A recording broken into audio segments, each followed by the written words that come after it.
kulanto wacan oo wanaagsan daawadayaal ku soo dhawaada dalka media qodobada uu door corona waxaa ka mid ah madaxweynayaasha maamulka Jubbaland iyo Galmudug oo iskaga baxay shirkiga ka socday magaalada Garoowe ee xarunta maamulka Puntland xiisad dagaal oo laga dareemay magaalada Kismaanyo ee xarunta gobolka Jubbada Hoose qarax ka dhacay magaalada Bosaaso ee xarunta gobolka Bari ra'iisul ku-xigeenka Soomaaliya oo maanta si rasmi ah u daafuray imtixaanka dugsiyada sare ee dalka akhbaraadka dibaddana waxa uu dooron 10 Falastiiniyiin ah oo ku dhaawacmay rabshado ka dhacay marinka Gaza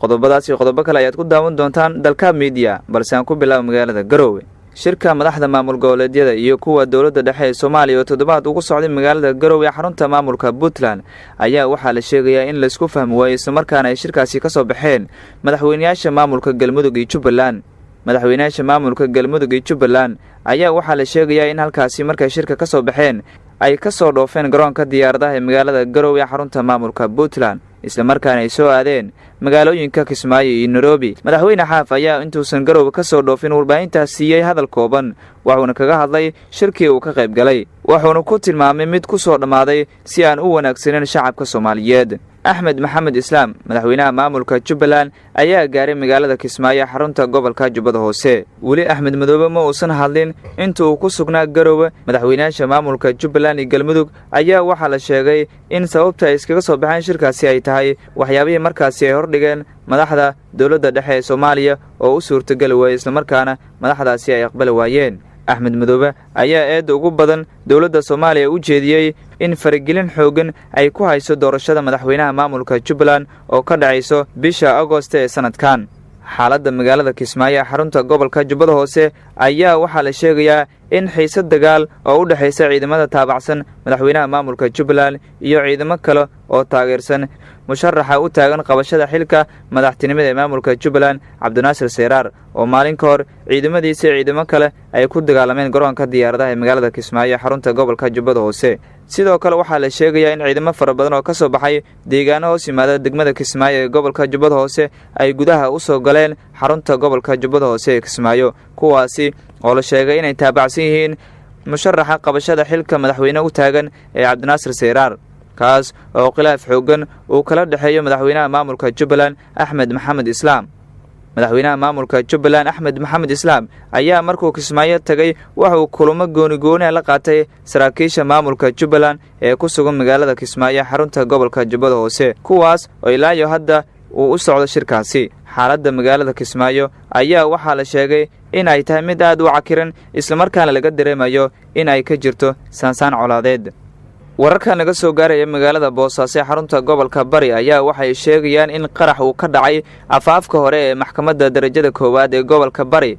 ugu yaraan 8 ruux ayaa la sheegay inay ku dhaawacantay qaraxa ka dhacay iridda laga galo maxkamadda darajada koowaad ee gobolka Bari oo ku taala magaalada Bosaaso ee xarunta gobolka Bari dadka dhaawacmay ayaa iskugu jira taliyihii ilaalada maxkamadda askari shaqaale iyo dad shacab sidaasi waxa sheegay saraakiisha caafimaadka ee isbitaalka magaalada Bosaaso oo dhaawacyada la gaarsiiyay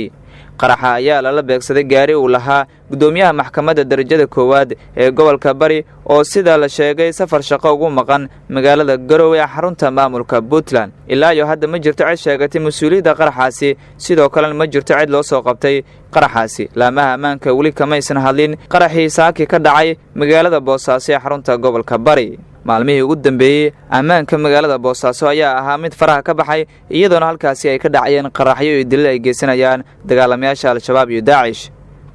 deegaano ka tirsan gobolka Bari waxa gacanta ku haya dagaalamayaasha Al-SHABAAB iyo Daacish kuwaasi oo ka dagaalama buurada ee Galgala isla markaana ciidamada maamulka Puntland halkaasi dagaalo xoogan kula gala magaalada Bosaaso waxay wajahaysaa xaalad dagaal oo muuqata inay xoog saareen dagaalamayaasha Al-SHABAAB iyo Daacish qaraxyada ay ka geysanayaan gudaha magaalada Bosaaso ee xarunta gobolka Bari kuwaasi oo ay ku dhinteen dad shacab ah askar ka tirsan ciidamada maamulka Puntland ra'iisul ku-xigeenka xukuumadda Soomaaliya Mahdi Maxamed Guuleed Qadar ayaa maanta si rasmi ah u daafuray imtixaanka shahaadiga ee dugsiyada sare ee dalka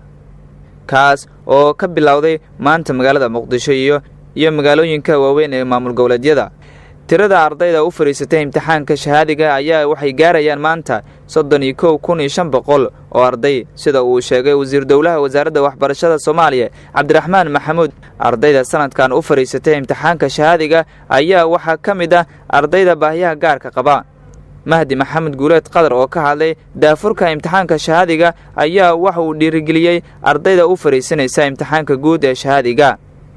رئيسر ku-xigeenka dalka mahdi maxamed guuleed qadar ayaa daafuray imtixaanka waxaana ku helinayay wasiir dawlaha wasaaradda waxbarashada ee xukuumadda Soomaaliya iyo mas'uuliyiin ka socotay maamulka gobolka Banaadir.